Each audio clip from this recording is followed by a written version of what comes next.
ఈరోజు నేను నా ఫేవరెట్ పార్ట్ ఆఫ్ ద డేని చూపిద్దాం అనుకుంటున్నా. అదే మెక్కడం. ఫస్ట్ వచ్చేసి ఒక ఎగ్ దోశ, 2 నార్మల్ దోశలతో స్టార్ట్ చేసామన్నమాట. అది తిన్నాక కూడా ఏదో వెలితి. నార్మల్గా అయి ఉంటే ఆ వెలితిని ఏ లేస్ ప్యాకెటో, ఏ కుర్కురే ప్యాకెటో, ఏ బిస్కెట్ ప్యాకెటో సెట్ చేసి ఉండేది. కానీ recently we became healthy version కాబట్టి ఒక జామకాయ తీసుకున్నాము. ఇది చిలక కొరకకు ముందు జామకాయ, ఇది చిలక కొరికిన తర్వాత జామకాయ. ఆ చిలక ఎవరో తెలిస్తే కామెంట్స్లో మెన్షన్ చేయాల్సిందిగా మనవి కోరుచున్నాము.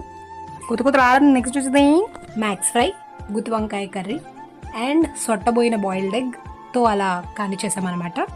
And ending with the glass of majjiga. My mind default mechanism want something sweet after lunch అనమాట.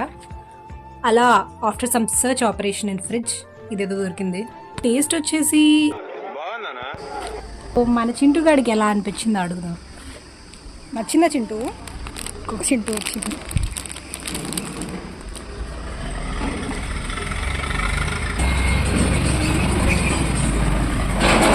అంతే అయిపోయింది చింటూ.